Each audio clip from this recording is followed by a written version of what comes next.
Hello everyone, welcome back to another episode of Francis Entertainment Center, and the next stories today are Missing Identity and Plankton's Army. Enjoy the video. SpongeBob is at a diner on a dark and weary morning, while rain is pouring down outside. A patron is solving a crossword puzzle and realizes that he has lost his pen. A waitress says that he can borrow hers, and he does. Then shows SpongeBob sitting at a table. He says he once lost something he could not live without, his identity. Even though no one asked or wants to know, he recounts the events of last Monday. In the flashback, he wakes up and throws his blanket in the air, says, "Good morning, world, and all who inhabit it." The blanket falls on him, and SpongeBob, being unable to see, falls off his bed, and his alarm clock falls on top of his head. He falls down the stairs, and the alarm propels him into the window. He feeds Gary and comments that he has been feeding Gary snail food for years and does not even know what it tastes like. He tastes it and is revolted. His screaming of disgust is sent at the headquarters of the company that makes the snail food. He looks at the clock and realizes that he is late for work and quickly gets changed and skips to work. While he's skipping to work, Patrick greets SpongeBob. After SpongeBob tells the diner people about greeting Patrick, he decides to skip the part where he was about to serve a customer. As SpongeBob serves food to a customer, the customer tells him that he should wear a name tag so that she can thank him properly. He indicates that he is indeed wearing his name tag, but then realizes his name tag is missing. He panics, hyperventilates, and eventually faints. When he wakes up, he asks Squidward what happened. Squidward tells him that he fainted because he lost his name tag, but he assures him that his name tag is not that important. SpongeBob hyperventilates once again until Squidward stops him, saying that it is not the end of the world. However, just as he says this, Mr. Krabs comes out of his office and informs them that there is a uniform inspection in 1 hour, and anyone who fails has to wear a very stinky boot all day. Squidward suggests to SpongeBob that he should retrace his steps. SpongeBob repeats everything he did that morning several times, including his horrific incident of terror with the alarm clock and eating the snail food. SpongeBob repeats this many times since Patrick continuously fails to say hi to him, and as an example, Patrick next noises, "Hi, SpongeBob," and laughs afterwards. Still, SpongeBob fails to find his name tag. Patrick then asks him what he did after he greeted him before noticing he has lost his name tag, and SpongeBob explains that he skipped merrily to Krusty Krab, saying hello to Old Man Jenkins, put an apple on Mr. Krab's desk, and was thrown into a dumpster by 2 thugs. Patrick predicts his name tag is in the apple he placed on Mr. Krab's desk.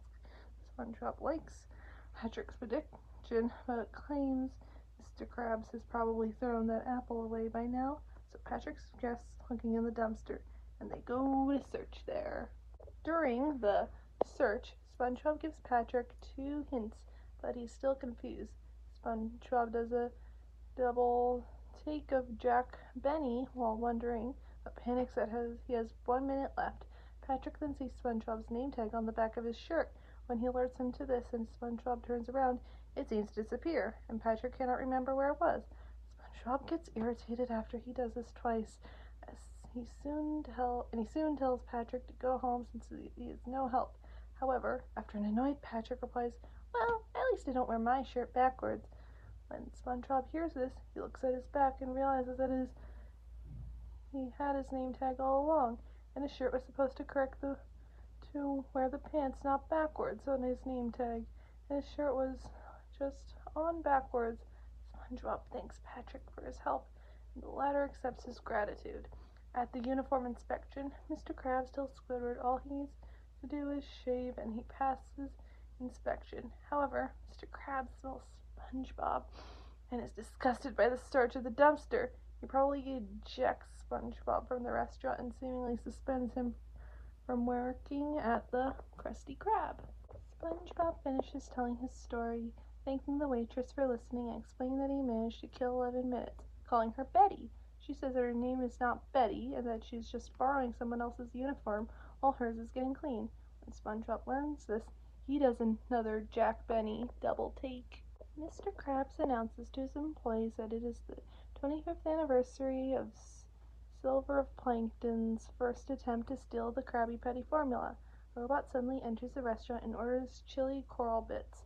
After Mr. Krabs takes the robot's money, Plankton jumps out of the dollar bill and demands the formula, only to reveal he hadn't thought that far after he fails to make a threat. With this, Mr. Krabs proceeds to flush him down the toilet. Plankton sadly returns to the chum bucket, and Karen suggests hiring some henchmen to help him.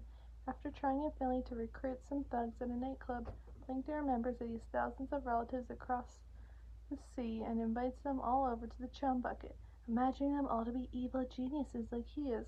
However, when they arrive, he sees that they are all dim-witted hillbillies and realizes that he has been away from home longer than he thought. Once his cousin Clem reintroduces all the relatives and, in turn, they meet Karen. Plankton holds a meeting and explains his plan of stealing the formula, promising them all the root beer they can drink if they help. Just as the Krusty Krab is about to close, Plankton comes forth and shows his army to Mr. Krabs and Squidward before they come charging in. After trapping Mr. Krabs and Squidward in a toilet, they open the safe containing the Krabby Patty secret formula. Plankton takes it out of the safe and Mr. Krabs begs him not to read it, telling him that there are some things in this world that weren't meant for mortal eyes. Plankton didn't matter to listen and reads out the formula with 4 ingredients: a pinch of salt, 3 teaspoons of chopped onions, a cup of love, helping pounds of freshly ground plankton. Mr. Krabs remarks, "I warned you," to a horrified Plankton. He runs out of the Krusty Krab and back home to the chum bucket, screaming at the top of his lungs.